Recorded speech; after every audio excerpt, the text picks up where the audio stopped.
Sir একটু সরেন powder, আমি একটু বিস্তার একটু গুছাবি। স্যার ওদের রান্না বান্না হয়ে গেছে গা, আপনাকে বাড়ির সব কাজ হয়ে গেছে গা। এখন আপনি উঠলেই টেবিলে যান, আমি বিছনাটা গুছিয়ে দিই সুন্দর করে, ঠিক আছে? আমি যাই ভিতরে। শোন বয় এখানে। স্যার আমি উপরে বইতেছি, আমি নিচে বই। আর সমস্যা নাই, উপরে বয়। তুই যাস কোনে?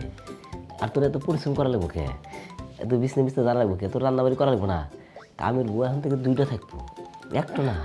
আমি এবারই কামের বুয়া, আমার তো সব করানো লাগবো।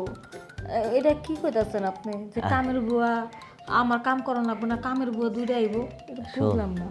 আসলে তুই এতদিন ধরে কাম করিস না, কোনো দিন তোরে আসলে আমি নজরতে দেখি নাই রে। এখন হঠাৎ করে তোর দেখে তো আমার মাথা টাথা খারাপ হয়ে গেছে। আর তোর এত সুন্দর পম্পম হইলো কিভাবে রে? কিছু ব্যবহার করস? সাহেব, ছি সাহেব, এসব আপনি কি কইতাছেন? আমি আপনার বাড়িতে কাম করতেছি সাহেব, এই সমস্ত পাপ কথা আপনার মুখে নেন না। আরে চুপ থাক, কিসের পাপ কথা এগুলো কনে না। এই যে কি একটা কাপড় কিনতে থাকস, প্রতিদিন এই কাপড় কিনতে আসস। আরে মানুষের বাড়ি কাম করে কয় টাকা পাস? মাঝে মাঝে অপার টাইম করবি। অপার টাইম করলে যেখানে 5,000 পাস সেখানে 10,000 পাবি। আর তুই মন চাইলে মাসে মাসে 50,000 টাকা ইনকাম করতে পারবি, বুঝিস নাই? না সাহেব, আমার দরকার নাই। হ্যাঁ, আমি গরিব মানুষ, আমাকে সম্পদ বলতে আমাকে ইজ্জত, এই ইজ্জত হারাইয়া লাখ লাখ টাকা দরকার নেই সাহেব। আপনারা মনে করেন লাখ লাখ টাকার মধ্যে সুখ আছে, আমার কাছে তা না সাহেব। আমার কাছে আমাকে সম্পদটা ধরে রাখতে পারলে এটি আমাকে সুখ। এই চুপ থাক, কথা কম কহ। ওই আবেগে অনেক কিছুই কওয়া যায়। এই যে মানুষের ছেলে মেয়ে ভালো স্কুলে লেখাপড়া করতেছে, তোর মন চায় না তোর ছেলে মেয়ে ভালো স্কুলে লেখাপড়া করুক? হ্যাঁ, মন চায়, মন তো অনেক কিছু চায়। সিরা খাতা ঘুমাইয়া লাখ টাকা স্বপ্ন দেখতে নেই, গরিব হয়ে জন্মেছি অত মন চাইবো কা? মনটারে পাষাণ করে বাইন্ধা রাখছে স্যার। আমাকে অত মন চায় না, মন চাইলেও করার কিছু নাই, কারণ ইজ্জত দিয়া কোনো কিছু করতে পারো না। আরে আপনি আমার মাফ করুন স্যার। আরে চুপ থাক, তুই ইজ্জত দিবি কে? তুই আমার একটু আদর দিবি। শোন, ইজ্জত মেলা প্রকারে আছে, আমি তো তোর থেকে জোর করে নেবো না। আর তুই আপোষে দিলি, মনে করে যে কিছু টাকা বাড়িয়ে দিলাম, তুই ভালো হলে চললি, তোর ছেলে মেয়েকে ভালো স্কুলে লেখাপড়া করাইলি, আরে সমস্যা নাই, রাজি হয়ে যা। আরে বেশিক্ষণ লাগবো না, তোর ম্যাডাম আসার আগেই আমি কাম সেরে দেবো। স্যার, হাতটা সাইডা দেন কইতেছি, হাত সাইডা দেন। কে হাত ছেড়ে দেব কে? স্যার, কি তুই আমার গায়ে হাত তুললি? হ্যাঁ, এখন তো শুধু হাত তুলছি, আর একবার যদি এই গরিবের ইজ্জতের উপরে আপনি নজর দেন, একটু পর আমি পায়ের জুতো উঠাবো। কে রে, জৈবনে কুরকুরায় না বাতে কুরকুরায়, কোনটা? দরকার পড়লে এই বাড়িতে কাম করুন না, না খাই আর রাস্তায় রাস্তায় ভিক্ষা করুন, তারপরও যদি ইজ্জত নষ্ট করে লাখ লাখ টাকা কামাতে চাই না। এই শোন, এই রূপ নিয়ে কই যেতেছিস? ভিক্ষা করতে যাবি? হ্যাঁ, বেটারা ঘরে টেনে নিব। মানুষের বাড়ি কাজ করতে যাবি? আমার মতো সবাই তোকে চাইবো। কোন জায়গায় যাবি? ভালো অফিসে চাকরি নিতে চাইবি? কেউ আগে বেড শেয়ার করো। যা, তুই নিজেকে একবার ভাইবে দেখ কথাগুলো আমি খারাপ বলছি কিনা। হ্যাঁ,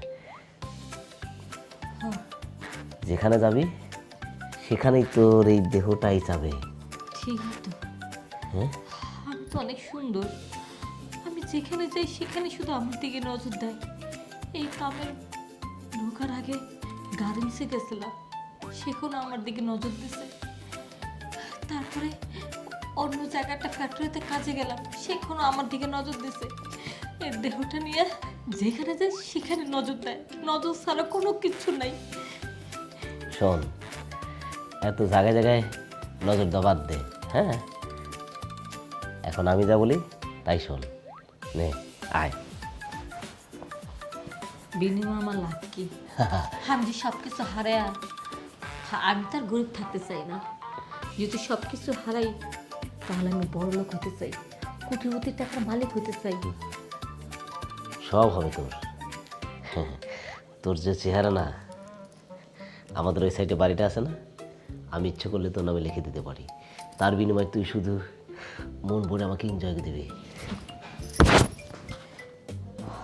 মন ভরে এনজয় কেন, যত খুশি তত নাও, কিন্তু একটা কথা, ওই বাড়িটা যদি কাল সকালে আমাকে লিখে না দাও তাহলে এখানে তোমাকে শেষ করে দেব। আরে তুই টেনশন করিস না, তোর জন্য আমি সব করতে পারি। তুই আজকে আমার পাগল বানাই দিছিস। আমি জীবনে বহুত মেয়ের কাছে গেছি, কত হাজার মেয়ের কাছে গেছি, আমি নিজেও বলতে পারি না। কিন্তু বিশ্বাস কর, তোর মতো এরকম সুন্দরী মেয়ে আমি একটাও দেখিনি। আজকে তোরে আমার মন থেকে ধরে গেছে। আরে সম্পদ দিয়ে কী হয়, সব কিছু দিয়ে কী হয়, যদি জীবনে একটু সুখী যদি না পাই, ওই সম্পদ দিয়ে কী করবো?